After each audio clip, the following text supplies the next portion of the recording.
اور ہاں، ایک اور بات کا خاص خیال رکھنا، یہ بات کسی کو بھی نہ بتانا کہ تم اپنی یادداشت کھو چکے ہو۔ وہ کیوں؟ اس لیے کہ جیسے یہ بات تمہاری رجمنٹ پہ پہنچے گی نا، تمہیں فوج سے نکال دیا جائے گا۔ اس طرح تمہارا سارا کریئر ختم ہو جائے گا۔ مگر میں اپنی ڈیوٹی پر جاؤں گا تو اپنے اسٹاف کو کیسے پہچانوں گا؟ اس کی تم فکر نہ کرو، میں جلدی متعلقہ فوجیوں کی تصویریں حاصل کر کے تمہیں ان سب کے بارے میں سب کچھ بتا دوں گی۔ پریشان نہیں ہو، اطمینان سے رہو، کھاؤ پیو اور اپنی صحت کی فکر کرو۔ میں نے تمہارے حادثے کی اطلاع اور چھٹی کی درخواست تمہارے دفتر بھیج دی ہے۔ میرا خیال ہے کہ 2 ماہ کی چھٹی منظور ہو جائے گی۔ سرگم بڑی دیر تک بیٹھی مجھے سمجھاتی رہی، ظہیر اور اکمل کی تعریف میں زمین و آسمان کے قلابے ملاتی رہی، لیکن میں اس کی باتوں سے زیادہ خود اس پر توجہ دیتا رہا۔ اس کے حسین چہرے اور پرکشش سراپے پر نظریں مرکوز کیے کہیں دور چلا گیا۔ رات کا کھانا اس نے مجھے اپنے حسین ہاتھوں سے کھلایا۔ پھر جب وہ کمرے سے گئی تو میں پوری طرح مدہوش ہو چکا تھا۔ جی تو نہیں چاہتا تھا کہ اس کو جانے دوں، بڑی تمنا تھی کہ وہ میری نظروں کے سامنے بیٹھی رہے۔ سوچا بھی کہ گھنٹی بجا کر اسے واپس بلا لوں اور اس سے کہوں کہ تم رات بھر میرے پاس بیٹھی رہو اور کوئی الف للوی داستان سناتی رہو۔ اس کے جانے کے بعد میں اپنے آپ کو سچ مچ کا کرنل سمجھنے لگا تھا۔ وہ مجھ پر جیسے جادو سا کر گئی تھی۔ اس کے جادو کا اثر اتنا گہرا تھا کہ میں سونے کے لیے لیٹا تو میرے تصور میں بھی اس کا سراپا ناچتا رہا اور اس کی باتیں کانوں میں رس گھولتی رہیں۔ رات 10 بجے سردی پورے شباب پر آ گئی تھی۔ میں گرم گداس بستر میں دبکا سرد موسم کا لطف لیتا رہا۔ پھر جلدی مجھے نیند نے دبوچ لیا۔ کوئی 2 گھنٹے بعد کسی وجہ سے آنکھ کھلی تو پھر لگ نہ سکی۔ نیند اچاٹ ہو گئی تھی۔ میں دن بھر کے واقعات پر غور کرتا رہا اور لیٹے لیٹے اکتا گیا تو اٹھ بیٹھا۔ بستر سے نکلا تو لگا کمرہ جیسے برف کی طرح سرد ہو رہا ہے۔ سردی سے میرے دانت بجنے لگے۔ میں آہستہ آہستہ دروازے کی طرف بڑھا۔ دروازے کے پاس پہنچ کر سانس لینے کے لیے رکا۔ پھر چند قدم چلنے کے بعد میری سانسیں میرا ساتھ نہیں دے رہی تھی۔ میں نے سانسوں کو قابو میں کرنے کے بعد دروازے کے ہینڈل پر ہاتھ رکھ کر اسے آہستہ سے گھمایا۔ میں آواز دروازہ کھولا تو میرا دل اچھل کر حلق میں آ گیا اور میرے منہ سے چیخ نکلتے نکلتے رہ گئی۔ بدن میں دوڑتا ہوا خون برف کی مانند منجمد ہو گیا۔ دروازے میں سونیا پستول کی نال تانے کھڑی تھی۔ اس کے سرخ سرخ بھرے بھرے لبوں پر استہزائیہ مسکراہٹ ناچ رہی تھی اور آنکھوں سے صفاقی جھلک رہی تھی۔ وہ یکسر بدلی ہوئی تھی۔ وہ عورت نہیں بلکہ کوئی پیشہ ور قاتل دکھائی دے رہی تھی۔ وہ زہر بھرے لہجے میں بولی، کرنل صاحب، کیا آپ چند قدم بہادری سے پیچھے ہٹنے کی زحمت فرمائیں گے؟ میں 2-3 قدم پیچھے ہٹا تو اس نے اندر داخل ہو کر دروازہ بند کر دیا۔ پستول کی نال کا رخ میری پیشانی کی طرف کرتے ہوئے بولی، بڑی نوازش ہوگی اگر آپ کرسی پر تشریف رکھیں۔ سونیا کے خوشنما ہاتھ میں پستول جیسی خوفناک چیز دیکھ کر مجھے کچھ عجیب سا بلکہ غیر فطری سا محسوس ہوا۔ پستول ہر ایک کے ہاتھ میں جچتا بھی نہیں ہے۔ یہ بڑی عجیب، حیرت انگیز اور سنسنی خیز بات تھی کہ مجھے اپنے ساتھ پیش آنے والے واقعات میں جن حسین عورتوں سے واسطہ پڑا تھا ان میں زیادہ تر حسین عورتوں کے ہاتھوں میں پستول ہی نظر آئے تھے، جیسے وہ پستول نہ ہو کوئی کھلونا ہو۔ سونیا کے ہاتھ میں پستول دیکھ کر مجھے یقین نہیں آ رہا تھا کہ اس نفیس لڑکی کے ہاتھ میں پستول بھی ہو سکتا ہے۔ مجھ پر خوف سے زیادہ حیرت غالب تھی۔ میں اپنی جگہ ساکت سا ہو کر اسے بڑی بے بسی، بے چارگی اور پتھرائی بھی نظروں سے دیکھتے ہوئے سوچ رہا تھا کہ بیٹھے بٹھا سونیا کو یہ کیا سوجی کہ وہ مجھ پر پستول تانے کھڑی ہے۔ کیا وہ چھپ کر میرے حرکات و سکنات کا جائزہ لیتی رہی ہے؟ وہ مجھے پہلے سے بھی زیادہ پراسرار لگی۔ یہ کس ارادے سے آئی ہے؟ کیا چاہتی ہے مجھ سے؟ وہ اس طرح بے خوف نظر آتی تھی جیسے سرگم کے اشارے پر آئی ہو یا شاید کسی وجہ سے پہرا دے رہی ہو۔ تبھی تو اس نے مجھے رنگے ہاتھوں پکڑ لیا تھا۔ اس نے میرے قریب آ کر اپنا سر میرے سینے پر رکھنے کے بجائے اس پر پستول کی نال رکھ دی۔ اتنی رات گئے آپ کہاں تشریف لے جا رہے تھے؟ اگر مجھ میں توانائی ہوتی اور میرا دایاں ہاتھ زخمی نہ ہوتا تو میں اس سے پستول چھین لیتا۔ میں اپنے بازو کو زیادہ اوپر تک نہیں لے جا سکتا تھا۔ مجبوری تھی کہ اس کے حکم پر چلتا۔ میں نے اس کی آنکھوں میں آنکھیں ڈال کر کہا، میرے لیے تو 10 قدم چلنا بھی محال ہے۔ جھوٹ بولنے کی ضرورت نہیں ہے۔ چوروں کی طرح کہاں جا رہے تھے؟ نیند اچاٹ ہو گئی تو سوچا قید خانے سے نکل کر نیچے چلا جاؤں اور چہل قدمی کراؤں۔ تو یہ کیوں نہیں کہتے کہ اپنی ہونے والی دلہن کو دیکھنے جا رہے تھے؟ دلہن؟ میں فوری طور پر اس کی بات سمجھ نہ سکا اور نہ ہی میرا ذہن سرگم کے منصوبے کی طرف گیا۔ سرگم کے منصوبے میں اس سے میری شادی ہونا بھی شامل تھا۔ کون ہے؟ کون ہے میری ہونے والی دلہن؟ سرگم۔ اس میں کوئی شک نہیں کہ وہ بے حد حسین، پرکشش اور فتنہ خیز ہے۔ آج وہ پوری حشر سامانیوں کے ساتھ آپ کے کمرے میں آئی، 2-3 گھنٹے بیٹھی رہی اور آپ پر بجلیاں گراتی رہی۔ سچ پوچھیے تو آپ واقعی بڑے خوش قسمت ہیں جو دنیا کی اس حسین ترین عورت کے شوہر بننے والے ہیں۔ اگر میری سرگم سے شادی ہو گئی تو میں اپنے آپ کو دنیا کا سب سے بدقسمت شخص سمجھوں گا۔ وہ عورت نہیں بلکہ ناگن ہے۔ عجیب مرد ہیں آپ بھی، لگتا آپ کے سینے میں دل نہیں بلکہ پتھر ہے۔ اس میں پتھر دل کی کیا بات ہے؟ کیا میں آنکھیں بند کر کے کنویں میں کود جاؤں؟ کوئی اور ہوتا نا تو وہ خوشی سے پھولا نہ سماتا. ایسی حسین عورت کی خاطر تو لوگ اپنی جان تک دے سکتے ہیں. کیا تم اس فتنہ پرداز عورت کی سفارش لے کر آئی ہو جو مجھ سے محض اس لیے شادی کر رہی ہے کہ مجھے اپنے گھناؤنے مشن کے لیے اعلی کار بنا سکے اور پھر کامیابی کے بعد مجھے عدم آباد کی طرف روانہ کر دے؟ اور ہاں، وہ تمہیں کل چھٹی بھی تو دے رہی ہے. میں اس کی طرف سے کوئی سفارش لے کر نہیں آئی، بلکہ اپنی طرف سے مخلصانہ مشورہ دینے کے لیے آئی ہوں کہ آپ اس حسین ساحرہ سے شادی ضرور کر لیں اور اس حسین پرفضا مقام پر جو جنت ارضی کی طرح ہے عیش و عشرت کے دن گزاریں، زندگی کے حسین لمحات سے محظوظ ہوں. سچ پوچھیے تو اس کی رفاقت میں گزرا ہوا ایک ایک دن ناقابل فراموش ہوگا. یہ سب کچھ تو اسی وقت ممکن ہے جب میں اسے شادی کرنے کے بعد زندہ رہوں. آپ سکندر ہو کر اتنے مایوس اور دل برداشتہ ہو رہے ہیں. اللہ نے چاہا تو آپ زندہ سلامت رہیں گے. اس کا لہجہ کھنک گیا. سکندر؟ سونیا کے منہ سے اپنا نام سن کر میں اچھل پڑا. پھر گویا مجھے اپنی سماعت میں فطور کا احساس ہوا. میں تو کرنل کی رٹ سن کر اپنے آپ کو سچ مچ کا کرنل سمجھنے پر مجبور ہو گیا تھا. سونیا کی زبان سے اپنا اصلی نام سن کر مجھے جہاں ناقابل بیان حیرت ہو رہی تھی وہاں خوشی کی بھی کوئی انتہا نہ تھی. خوشی اس بات کی تھی کہ یہاں ایک ایسی ہستی بھی موجود ہے جو مجھے میرے نام سے جانتی ہے. جب وہ میرے نام سے واقف ہے تو وہ میری شخصیت کو بھی اچھی طرح جانتی ہوگی، نیز ان تمام لرزہ خیز واقعات سے بھی آگاہ ہوگی جو میرے ساتھ پیش آ چکے تھے اور ایک سوچے سمجھے گھناؤنے منصوبے کا نتیجہ تھے. میرے ذہن میں طرح طرح کے خیالات اور شکوک و شبہات کی الغار ہو رہی تھی. میں نے سوچا، سونیا تو عام سی جوان ملازمہ ہے، اس نے مجھے یہاں پہلی بار دیکھا ہے. میں نے بھی اسے پہلے کہیں نہیں دیکھا تھا. اسے میرے اصل نام کا علم کیسے ہوا؟ پھر اس خیال سے میری ساری خوشی کافور ہو گئی کہ سونیا سرگم کی اعلی کار ہوگی. سرگم نے آج اسے کسی وجہ سے اپنے اعتماد میں لے کر اپنے منصوبے اور میرے بارے میں تفصیل سے بتا دیا ہوگا، ورنہ سونیا کے لیے ایسا کوئی اور ذریعہ نہیں تھا جس سے وہ میرا نام معلوم کر سکتی تھی. گویا وہ اب تک مجھے ایک طرح سے فریب ہی دیے جا رہی تھی، مجھے اپنے اعتماد میں لے کر بے وقوف بنائے جا رہی تھی. وہ اس وقت بھی سرگم کے اشارے پر شاید یہی جاننے کے لیے آئی تھی کہ میں سرگم سے اپنی شادی کی خبر سن کر کس رد عمل کا اظہار کرتا ہوں اور میں اس شادی کے لیے ذہنی طور پر کس حد تک تیار ہوں. مگر یہ بات میری سمجھ سے باہر تر تھی کہ سونیا نے مجھے میرے اصلی نام سے کیوں مخاطب کیا. سرگم تو کبھی کسی قیمت پر بھی نہیں چاہے گی کہ میں اپنی حقیقت سے آگاہ ہو جاؤں. جبھی تو وہ مجھے بار بار کرنل کہہ کر مخاطب کرتی تھی اور وہ مجھے نفسیاتی طور پر کرنل بنا چکی تھی. پھر میں اسے یہ باور کرا چکا تھا کہ میں اپنی یادداشت کھو چکا ہوں.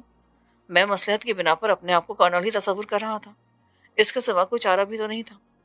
سرگم نے سونیا کو تاکید کی ہوگی کہ وہ بھی مجھے کرنل کہہ کر ہی مخاطب کرتی رہے. وہ اسے کبھی میرا اصلی نام لینے کی اجازت نہیں دے سکتی تھی. پھر سونیا نے میرا اصلی نام کیوں لیا؟ سونیا کے منہ سے میرا اصلی نام بے ساختہ یا غیر ارادی طور پر نہیں نکلا تھا، بلکہ اس نے دانستہ ایسا کیا تھا. میرے دل میں شک کی لہر اٹھی. کہیں سونیا مہرا تو نہیں؟ سرگم بڑی تجربہ کار اور گہری عورت تھی. وہ یہ بات اچھی طرح جانتی تھی کہ مردوں پر حسین و نوجوان لڑکی کا ہتھیار ہی کارگر ثابت ہوتا ہے. مگر سونیا نے یہاں آ کر کسی نسوانی ہتھیار سے کام نہیں لیا تھا اور نہ ہی ناز و انداز دکھائے تھے. اس کی باتوں سے اپنائیت اور خلوص ظاہر ہو رہا تھا. اس کے لہجے میں مکر و فریب کی بو بھی نہ تھی. میں نے اس کی حسین آنکھوں میں دیکھتے ہوئے کہا، مجھے کرنل نیاز احمد سے سکندر کیوں بنایا جا رہا ہے؟ کون ہے یہ حضرت؟ آپ آپ سکندر اعظم ہیں، کرنل نیاز احمد نہیں. جیب تراشوں کا بے تاج بادشاہ، جس کی فتوحات کی نظیر نہیں ملتی اور جس کی فتوحات کا سلسلہ بھی ختم نہیں ہوا. اب آپ کچھ دیر تک سرگم کے لیے نہ صحیح لیکن میرے لیے تو سکندر بن جائے نا پلیز. تم مجھے جو جی چاہے بنا دو. ایک شخص جو اپنی یادداشت کھو چکا ہو اور شتر بے مہار بن کر رہ گیا ہو، اسے تمہاری جیسی حسین لڑکی چاہے سکندر بنا دے یا بھکاری، مجھے اس سے کوئی فرق نہیں پڑتا. البتہ تمہاری حسین نظر، کیا میں آپ کو بنا رہی ہوں؟ کیا یہ حقیقت نہیں ہے کہ آپ؟ حقیقت بڑی تلخ ہوتی ہے، زہر کی طرح. اسی لیے تو ایک شخص نے زہر کا پیالہ پیا تھا. آپ فلسفی بھی ہیں؟ یہ تو چونکا دینے والا سنسنی خیز انکشاف ہے. میں نہ صرف فلسفی ہو گیا ہوں بلکہ شاعر بھی بنتا جا رہا ہوں. اگر کچھ دن اور یہاں رہا نا تو موسیقار بھی بن جاؤں گا. سپہر کے وقت آپ کی نثری شاعری سن چکی ہوں میں. سرگم کے پیر تو زمین پر نہیں ٹک رہے تھے. سرگم غزل ہے تو تم بھی کچھ کم نہیں ہو. تم تو ایک ایسی نظم ہو جس کے ہر بند میں رنگینی اور خیال آفری. سونیا حسینی نہیں ذہین بھی ثابت ہوئی. وہ میرے تعریفی الفاظ سن کر سرخ ہو گئی. سرد رات کی تنہائی، سناٹے اور کمرے کی ملگجی روشنی میں اس کا حسن اور بھی نکھر گیا تھا. اس کا چہرہ دمک رہا تھا. وہ تیزی سے میری بات کاٹ کر بولی، آپ ایک اچھے شاعر ضرور بن سکتے ہیں کیونکہ آپ کو الفاظ تراشنے آتے ہیں، مگر یہ موقع شاعری کا نہیں، یہ تو فرصت کی بات ہے. فرصت ہی فرصت ہے. نظروں کے سامنے چودھویں کا چاند ہو تو ہر شخص کو شاعری ہی سوچتی ہے. اور پھر تمہیں کیا معلوم کہ چاند کو روبرو دیکھ کر دل کے ماروں پر کیا گزرتی ہے؟ دل میں درد سا جاگ اٹھتا ہے، خواب دیدہ سینہ، دل برداشتہ نہ ہو، ایسے شب و روز چند روز بعد آپ کی زندگی میں آنے ہی والے ہیں۔ تم میرا سپنا ہو، کیا میرا سپنا کسی روز حقیقت بھی بن سکتا ہے؟ آپ سرگم کی امانت ہے، میں کسی کی امانت میں خیانت کا سوچ بھی نہیں سکتی۔ سوچنا چھوڑ دو سونیا، محبت کرنے والے کبھی نہیں سوچتے، اسی لیے محبت اندھی ہوتی ہے، عظیم ہوتی ہے۔ خدا کے لیے سنجیدہ ہو جائیں، یہ شاعری بند کریں اور کچھ دیر کے لیے کرنل کے خول سے نکل کر سکندر بن جائیں۔ مجھے آپ سے کچھ ضروری باتیں کرنی ہے، میرے پاس وقت کم ہے۔ کچھ دیر کے لیے کیا، میں تو ساری زندگی کے لیے سکندر بننے کو تیار ہوں، تم سے باتیں کرنے کے لیے زندگی بھر جا سکتا ہوں۔ لگتا ہے سرگم نے آپ کو کسی قابل نہیں چھوڑا، اگر جلدی آپ کی شادی نہ ہوئی تو غضب ہو جائے گا۔ اگر آپ میری شرط مان لیں تو آپ کی شادی جلد از جلد کروا دوں گی۔ کون سی شرط؟ کیسی شرط؟ شرط تو چھوٹی سی ہے لیکن پوری کرنے کی صورت میں بڑی ہے۔ بہت خوب، تم میری شادی کسی اور سے کروا رہی ہو لیکن شرط اپنی منوا رہی ہو۔ کبھی کبھی ایسا بھی ہوتا ہے۔ میری بات غور سے سنیں، میں جو کچھ کہوں اس کا صاف صاف جواب دیں، اداکاری بالکل نہیں چلے گی۔ کیا میں اداکاری کر رہا ہوں؟ کیا یہ میری ذات پر تہمت نہیں ہے؟ اوفو، خدا کے لیے سنجیدہ ہو جائے سکندر صاحب، چلیے چل کر پلنگ پر بیٹھ جائیں۔ اگر تمہیں سنجیدگی سے محبت بھری باتیں کرنا تھی تو پستول لے کر آنے کی کیا ضرورت تھی؟ یہ پستول؟ اس نے اپنی بات ادھوری چھوڑ کر مجھے سہارا دیا اور پلنگ کی طرف بڑھی۔ کیا ہی اچھا ہوتا اگر تم مجھے اسی طرح سہارا دیتی زندگی بھر چلتی رہو۔ آہ، میں کتنی فرحت محسوس کر رہا ہوں۔ وہ زیر لب مسکرا کر رہ گئی، پھر اس نے مجھے پلنگ پر تکیوں کے سہارے بٹھا دیا، میرے جسم پر کمبل لپیٹ دیا، خود کو اس اونی شال میں لپیٹ لیا جو اس نے الماری میں سے نکالی تھی۔ وہ ایک کرسی کھینچ کر پلنگ کے پاس بیٹھ گئی۔ آپ کی شاعرانہ باتوں سے تو اندازہ ہو رہا ہے کہ آپ تیزی سے صحتیاب ہوتے جا رہے ہیں۔ قربانی کا جانور صحت مند ہی نظر آتا ہے۔ تمیز چھوڑو، یہ بتاؤ کہ مجھ سے کیا اگلوانے کے لیے آئے ہو؟ اگلوانے کے لیے آئی ہوں؟ کیا مطلب؟ کیا آپ کو مجھ پر کوئی شبہ ہے؟ ہاں، تم سرگم کی ملازمہ نہیں بلکہ اس کی دوست ہو اور مجھے اپنے جال میں پھانسنے کے لیے آئی ہو۔ میں سرگم کی دوست نہیں بلکہ دشمن ہوں۔ کیا آپ کو میری حرکات و سکنات سے اندازہ نہیں ہوا؟ اگر تم سرگم کی دشمن ہو تو وہ اب تک زندہ کیوں ہے؟ تم اس پستول سے اسے قتل کر کے فرار ہو سکتی تھی۔ حکم نہیں ملا ابھی۔ حکم نہیں ملا ابھی؟ کیا مطلب ہے تمہارا؟ کیا کسی نے تم کو منع کیا ہوا ہے؟ میں چونکا۔ ہاں، مجھے کسی نے منع کیا ہوا ہے اور اس کے حکم کے بغیر میں کوئی قدم نہیں اٹھا سکتی، ورنہ سرگم کو قتل کر کے آپ کو یہاں سے نکال لے جانا میرے لیے مشکل نہیں تھا۔ میں تو ہدایات پر مشینی انداز سے عمل کری ہوں۔ اس لمحے سونیا بڑی پراسرار اور خوفناک لڑکی لگ رہی تھی۔ اس کے لہجے اور باتوں نے مجھے چونکا دیا تھا۔ تم کسی کے تابع ہو؟ سرگم کی دشمن کیوں بنی ہو؟ میں کس کی تابع ہوں یہ تو نہیں بتا سکتی، البتہ یہ ضرور کہوں گی کہ وہ آپ کا دوست اور سرگم کا جانی دشمن ہے۔ مگر یہ کیسا دوست ہے جسے یہاں سے میری رہائی مقصود نہیں ہے؟ اس کی دوستی پر کوئی شک نہ کرے، اسے آپ کی زندگی اپنی جان سے بھی زیادہ عزیز ہے۔ پہلی بار ایسے دوست کے بارے میں سن رہا ہوں جس نے مجھے موت کے منہ میں رکھا ہوا ہے اور مطمئن بیٹھا ہے۔ کسی مصلحت کی بنا پر آپ کو یہاں رکھا گیا ہے، اسی کے حکم پر میں نے یہاں تک رسائی حاصل کی ہے تاکہ آپ کی حفاظت کر سکوں۔ اگر اس خبیث ظہیر ریحان سرگم کو میرے خلاف نہ اکسایا ہوتا نا تو میں یہی رہتی۔ ظہیر ریحان نے تمہارے خلاف سرگم کو کس لیے اکسایا تھا؟ کیا اسے تم پر شک ہو گیا ہے؟ نہیں، اس کی وجہ یہ کہ میں نے اس کے منہ پر ایک زوردار تھپڑ رسید کر دیا تھا۔ ہیں؟ تم نے اس کو تھپڑ مار دیا؟ وہ کس لیے؟ اس نے مجھ پر دسترازی کی کوشش کی تھی۔ میں نے نہ صرف تھپڑ مارا بلکہ اس کے منہ پر تھوک بھی دیا تھا۔ یہی وجہ ہے کہ اس نے میرے خلاف سرگم کے کان بھر دیے ہیں۔ اس کا تو چہرہ بگاڑ دینا چاہیے تھا یا آنکھ پھوڑ دینی چاہیے تھی تاکہ وہ کبھی بھی کسی شریف لڑکی کی طرف آنکھ اٹھا کر دیکھنے کے قابل نہ رہتا۔ میں کل الگ صبح یہاں سے چلی جاؤں گی، آپ بالکل نہ گھبرائیں، میری غیر موجودگی میں بھی آپ پر کوئی آنچ نہیں آئے گی۔ اللہ آپ کا حامی و ناصر ہوگا اور پھر آپ کا نادیدہ دوست آپ کی سلامتی کا خیال رکھے گا۔ کیا میرا نادیدہ دوست کرنل نیاز احمد ہے جو مجھ سے ملنے آیا تھا؟ اس سے ملاقات کا نتیجہ میرے سامنے ہے۔ وہ کرنل نیاز احمد نہیں تھا بلکہ کرنل نجیب الرحمان تھا۔ کرنل نجیب؟ یہ کیا بلا ہے؟ کرنل نجیب سرگم کا پہلا شوہر تھا، ان دونوں کا تعلق اسی شہر سے ہے۔ کرنل نجیب ایک ایسے پلان کے تحت روپوش ہیں جو کسی بھی لمحے ملک کی سالمیت کے لیے خطرے کا باعث بن سکتا ہے۔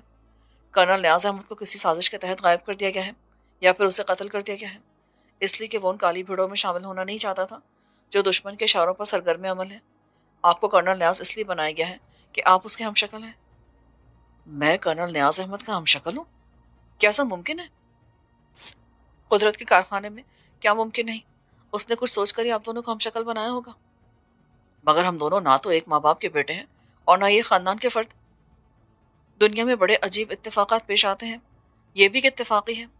سرگم نے کرنل نجیب سے طلاق لے لی ہے تو یہ بھی اس منصوبے کی ایک اہم کڑی ہے۔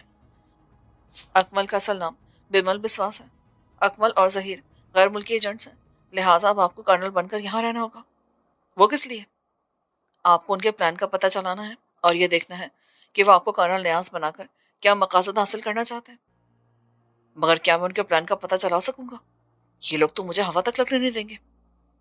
پلان کا پتہ چل سکتا ہے مگر یہ سب کچھ آپ پر منحصر ہے۔ میں کوشش کروں گا لیکن مجھے اپنی کامیابی کی امید نظر نہیں آتی۔ میں سراغ رسانی کے فن سے ناواقف ہوں۔ اس کے لیے سراغ رسانی کی نہیں بلکہ اداکاری کرنے اور کسی کو اپنے اعتماد میں لینے کی ضرورت ہے۔ اداکاری تو خیر میں ایسی کروں گا کہ دنیا کے بڑے بڑے اداکار بھی اش اش کر اٹھیں گے، پر اعتماد میں کس کو لینا ہوگا؟ اپنی حسین و جمیل بیوی کو۔ سونیا کے لہجے میں شوخی عود کر رہی، میری بیوی؟ پر میری تو شادی بھی نہیں ہوئی، ہاتھ میں شادی کی لکیر بھی نہیں ہے۔ آپ کی ہونے والی بیوی سرگم، آپ کو سرگم کو اعتماد میں لینا ہوگا۔ شادی کے بعد اس کا ہر حکم بلا چو چرا مانتے رہیں، اس کے اشاروں پر کٹ پتلی کی طرح ناچے اور اپنے آپ کو بھول جائیں، خود کو کرنل لحاظ ہی سمجھیں۔ کوئی وجہ نہیں کہ وہ آپ کو اپنا منصوبہ نہ بتائے۔ آپ کو اپنا منصوبہ بتائے بغیر وہ ایک قدم بھی آگے نہیں بڑھ سکتی۔ منصوبے کا علم ہونے کے بعد میں کیا کروں؟ کیا میں فرار ہو کر اپنے گھر پہنچ جاؤں؟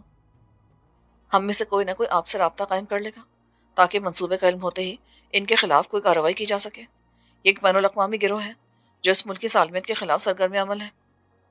کیا علیحدگی کی تحریک سے ملتی جلتی کوئی تحریک ہے؟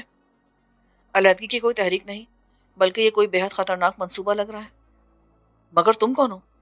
تمہارا نام سونیا ہے، تم شکل و صورت سے مقام بھی نہیں لگتی ہو۔ میرے نادیدہ دوست نے تم پر اعتبار کیسے کر لیا؟ جس طرح آپ کرنل نیاز نہیں بلکہ سکندر ہیں، اسی طرح میں بھی سونیا نہیں بلکہ جمیلہ ہوں۔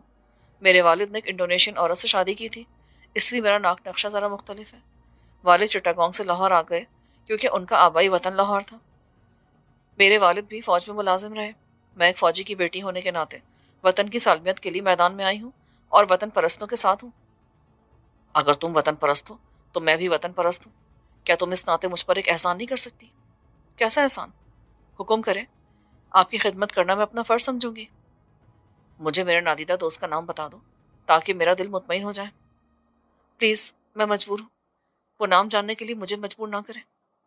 نام جاننے سے کچھ حاصل نہیں ہوگا، وقت آنے پر آپ کے دوست خود ہی آپ کے سامنے آ جائیں گے۔ مگر میں ذہنی طور پر سرگم جیسی عورت سے شادی کرنے کے لیے تیار نہیں ہوں۔ وہ کیوں؟ میں ایسی عورت سے شادی کیسے کر سکتا ہوں جو وطن فروشوں کے ساتھ ہی ہو؟ وہ ایک ظالم اور بے رحم عورت ہے۔ کوئی مشن سامنے ہو، ملک کی بقا کا سوال ہو تو اظہار کرنا ہی پڑتا ہے، کچھ پانے کے لیے کچھ کھونا پڑتا ہے۔ میں اسی لیے جمیلہ سے سونیا بنی ہوں۔ آپ سرگم کو ہی دیکھ لیجئے، وہ برسوں سے اپنے وطن کے لیے ماتا ہری بنی ہوئی ہے۔ اس نے اپنے دشمن ملک کو نقصان پہنچانے کے لیے اپنی زندگی، اپنا مستقبل اور اپنی جوانی داؤ پر لگا رکھی ہے۔ اس نے ہمارے ملک کے اہم راز حاصل کرنے کے لیے کرنل نجیب سے شادی کی، آخر اپنے شوہر کو اپنا ہم خیال اور اپنے ملک کا ایجنٹ بنا لیا، پھر ایک پلان کے تحت اس سے طلاق لے لی، پھر وہ ڈاکٹر عبدالغنی اور بلقیس کے ہاں آپ کی بیوی بن کر جا پہنچی اور آپ کو اغوا کروا لیا تاکہ آپ کو مہرہ بنا سکے۔ وہ آپ سے شادی اس لیے نہیں کری کہ آپ پر فریفتہ ہو گئی ہے یا آپ لاکھوں میں ایک ہیں۔ وہ اس ملک کو جڑ سے کمزور کرنا چاہتی ہے۔ کیا آپ اس عورت سے پیچھے رہ جائیں گے؟ اس ملک سے محبت اور دوستی کے خالی خولی دعوے کرتے رہیں گے؟ سونیا کی باتوں نے مجھے شرمندہ کر دیا۔ مجھ سے جیسا کہا جائے گا میں ویسا ہی کروں گا۔ میں شرمندہ ہوں۔ اب آپ ہی پر ان کے منصوبے کی ناکامی اور ہماری کامیابی کا دار و مدار ہے۔ آپ سے بہت ساری توقعات وابستہ ہیں۔ یکلخت مجھے کچھ احساس ہوا تو میں نے سراسیمہ ہو کر دروازے کی طرف دیکھا۔ اس نے مجھے پریشان دیکھ کر پوچھا، کیا بات ہے؟ ہم آزادی سے باتیں کر رہے ہیں، یہ آوازیں سرگم کے کمرے تک تو نہیں جاری ہوں گی؟ اس کی فکر نہ کریں، وہ صبح 10 بجے سے پہلے بیدار نہیں ہوگی۔ وہ کیوں؟ میں نے اس کی کافی میں نشہ آور دوا ملا دی تھی، وہ مدہوش پڑی ہوگی، چل کر دیکھو گے؟ تم میری نظروں کے سامنے ہو تو اسے دیکھنے کی کیا ضرورت ہے؟ ایک میان میں دو تلواریں نہیں رہ سکتی۔ میرے دوست نے تمہارا انتخاب بہت درست کیا ہے۔ مجھے معلوم نہیں تھا کہ تم اتنی ذہین اور قابل ہو، اس پر ستم یہ کہ تم بلا کی حسین بھی ہو۔ آپ پر دوبارہ شاعری کا دورہ پڑ رہا ہے۔ کوٹ کھڑی ہوئی، آپ نے پھر بہکی بہکی باتیں شروع کر دی ہیں۔ اب میں چلتی ہوں۔ اس میں میرا نہیں بلکہ شراب کا قصور ہے۔ شراب؟ کہاں ہے شراب؟ ان آنکھوں میں۔ یہ آنکھیں مجھے اتنی دیر سے پلا جو رہی تھیں۔ اچھا۔ اللہ آپ پر اپنا رحم فرمائے۔ سرگم سے شادی ہو جانے کے بعد تو آپ ہاتھ سے گئے۔ وہ کیسے؟ وہ تو پرانی شراب کی مانند ہے، اس کا خمار ذہن سے نہیں اترتا۔ کہیں ایسا نہ ہو کہ آپ اپنے ساتھ ساتھ اپنا مقصد اور وطن کو بھی بھول جائیں۔ حسین عورتیں تو ہزاروں مل سکتی ہیں، کھویا ہوا وطن دوبارہ نہیں مل سکتا۔ عورت کا جادو مجھ پر بہت کم چلا ہے، بے فکر رہو، میں غافل نہیں رہوں گا اور اس ناگن کا سر کچل کر رہوں گا۔ اچھا سکندر صاحب۔ اس نے اونی شال طے کر کے واپس الماری میں رکھی اور میرے پاس آئی۔ آپ سے جلدی ملاقات ہوگی۔ خدا حافظ۔ میری کامیابی کے لیے دعا کرنا۔ سونیا چلی گئی لیکن جاتے جاتے اپنی مہک چھوڑ گئی۔ شدید سردی میں نرم گرم بستر میں دب کر رہنے کے باوجود نیند میری آنکھوں سے کوسوں دور تھی۔ میری نیند سونیا کی عظیم شخصیت لے گئی تھی۔ میں نے اکتا کر میز سے سگریٹ کیس اٹھا لیا۔ چائے اور سگریٹ کی طلب ہو رہی تھی۔ سگریٹ کیس کھولا تو دفعتاً مجھے یاد آیا کہ میں نے سونیا سے ذکیہ خانم کے بارے میں تو کچھ پوچھا ہی نہ، اور نہ ہی یہ دریافت کیا کہ میں کس جگہ پر ہوں۔ سونیا سے میں ذکیہ خانم کے بارے میں معلوم کر لیتا تو میرے لیے کتنا اچھا ہوتا۔ شاید اسے بھی بتانا یاد نہیں رہا۔ اس میں کچھ غلطی میری بھی تھی، میں جو چھیڑ چھاڑ میں لگ گیا تھا۔ ذکیہ کے بارے میں پتہ چل جاتا تو دوست و دشمن میں امتیاز آسان ہو جاتا۔ پھر خیال آیا کہ ذکیہ خانم نیاز کی دوستی ہوگی، شاید وہ بھی کسی فوجی کی بیٹی ہوگی۔ وہ شاید ان خطرات سے آگاہ تھی جو میرے گرد منڈلا رہے تھے، اور اسے سرگم کے ارادوں کا علم ہو گیا ہوگا، جبھی تو وہ مجھے ہر قیمت پر یہاں سے نکال لے جانا چاہتی تھی۔ میں سونیا کی باتوں کی روشنی میں غور کرنے لگا کہ مجھے حالات کا کس طرح مقابلہ کرنا چاہیے، میں کس طرح اپنے آپ کو اہل ثابت کر سکتا ہوں۔ میں تو ایک جیب تراش ہوں، نہ کسی فلم کا ہیرو اور نہ ہی زندگی کے سٹیج کا۔ فوجی بھی نہیں ہوں اور کوئی غیر معمولی آدمی بھی نہیں، ایک عام سا شخص ہوں۔ مجھے سامنے اندھیرا سا دکھائی دے رہا تھا۔ اس اندھیرے میں میرا نادیدہ اور مہربان دوست حوصلے کی کرن بن کر نمودار ہو رہا تھا۔ میں نے سوچا، اللہ کی ذات پر بھروسہ کرنے سے ہر مشکل آسان ہو جاتی ہے، یہ کام بھی آسان ہو جائے گا۔ اب بہت ساری باتیں میری سمجھ میں آ رہی تھی۔ کرنل نجیب جب مجھ سے ملنے آیا تھا تو وہ مجھے دیکھتے ہی کیوں چونکا تھا؟ اسے میری کرنل نیاز سے حیرت انگیز مماثلت پر حیرت ہوئی ہوگی۔ مجھے یہاں جس مقصد کے لیے لایا گیا تھا اس کا پس منظر شاید یہ تھا کہ مجھ سے ایک ایسا کام لیا جانے والا تھا جو میرے یعنی کرنل نیاز کے بغیر انجام نہیں پا سکتا تھا۔ مگر میں اس حسین عورت کا معمہ ابھی تک حل نہیں کر سکا تھا جو ساحل سمندر پر مجھے قتل کرنے کے ارادے سے لے گئی تھی۔ میں اس کے بارے میں سوچ رہا تھا کہ آنکھ لگ گئی۔ جب میں جاگا تو صبح ہو چکی تھی، دن خاصا چڑھایا تھا۔ میں باتھ روم جانے کے لیے بستر سے اترا تو لگا کسی قدر توانائی لوٹ آئی ہے۔ جب میں باتھ روم سے آ کر لیٹا تو تھکن سی محسوس ہو رہی تھی، لیکن اتنی نہیں جتنی پہلے تھی۔ کوئی 10-15 منٹ بعد میرے کمرے کا دروازہ کھلا۔ سرگم کا سراپا نمودار ہوا۔ وہ ہاتھوں میں ٹرے سنبھالے کمرے میں داخل ہوئی۔ ٹرے میں ناشتہ تھا۔ ناشتے سے زیادہ سرگم نے اپنی طرف متوجہ کر لیا۔ اس کے ریشمی سیاہ بال شانوں پر بے ترتیب پڑے تھے، جس نے اس کے حسن میں اور اضافہ کر دیا تھا۔ اس کی بڑی بڑی جھیل جیسی آنکھوں کی گہرائیوں میں نیند کا خمار بھرا ہوا تھا۔ مجھ پر نشہ چھانے لگا۔ وہ مخمل کے گاؤن میں ملبوس تھی۔ اس نے میز کے قریب پہنچ کر ٹرے رکھی اور پھر میری طرف گھوم کر مسکرائی۔ کیسی طبیعت ہے کرنل؟ کل سے تو بہتر ہوں بہت، رات نیند بھی خوب آئی، کچھ دیر پہلے ہی جاگا ہوں۔ آج ناشتے میں بہت دیر ہو گئی، معافی چاہتی ہوں، کل سے ٹھیک وقت پر ناشتہ مل جائے گا۔ سونیا کہاں ہے؟ وہ ناشتہ لے کر کیوں نہیں آئی؟ تم نے کیوں زحمت کی؟ میں نے انجان بن کر پوچھا۔ سونیا؟ میں نے اسے آج چھٹی دے دی ہے، وہ اللہ صبح ہی چلی گئی۔ وہ کیوں؟ بہت کام چور تھی وہ، سست اور کاہل بھی تھی۔ پھر حسین اور نوجوان نوکرانیوں کا کوئی بھروسہ نہیں ہوتا۔ گھر کے مردوں پر ڈورے ڈالنے لگتی ہیں کیا؟ ہاں، وہ ظہیر ریحان پر ڈورے ڈال رہی تھی تاکہ اس کی جیب صاف کر سکے۔ میں نے موضوع بدلتے ہوئے کہا، میرے ناشتے کی وجہ سے تمہیں اپنی نیند خراب کرنا پڑی، تمہاری آنکھوں میں تو ابھی تک نیند بھری ہوئی ہے۔ بستر سے نکلنے کو دل نہیں چاہ رہا تھا، مدہوشی سی تاری تھی، جیسے کسی نے نشے کی کوئی چیز گھول کر پلا دی ہو۔ معلوم ہوتا ہے کہ تم تیار ہو کر ناشتے کے انتظار میں بیٹھے تھے۔ I am so sorry colonel. اس نے میری پشت پر 2 تکیے رکھے تو میں آرام سے بیٹھ گیا۔ پھر اس نے ٹرے میری گود میں رکھ دی۔ تم ناشتہ کرو، میں بھی اتنے میں تیار ہو کر اور کافی بنا کر لے کر آتی ہوں، صرف 10 منٹ میں۔ وہ لہراتی ہوئی چلی گئی۔ ناشتے کو دیکھا تو بھوک چمک اٹھی۔ ٹرے میں چکن سوپ، سلائس، مکھن، دودھ، کارن فلیکس اور ہاف فرائی انڈے شامل تھے۔ چکن سوپ گرما گرم تھا، اس میں سے بھاپ اٹھ رہی تھی۔ میں ناشتہ کر چکا تو وہ دوبارہ کمرے میں داخل ہوئی۔ اس بار وہ کالے رنگ کی قمیض اور جینز میں تھی، اوپر سے کالے رنگ کا چرمی جیکٹ پہن رکھا تھا۔ اس پر کسی امریکی عورت کا گمان ہو رہا تھا۔ ٹرے میں میرے لیے وہ کافی رکھ کر لے آئی تھی۔ اس نے کافی کا مگ میری طرف بڑھاتے ہوئے کہا، ناشتہ کم تو نہیں پڑا؟ کہ ناشتہ تو مجھے بھوکا مار دے گا، اس سے نہ تو پیٹ بھر سکتا ہے اور نہ ہی طبیعت سیر ہو سکتی ہے۔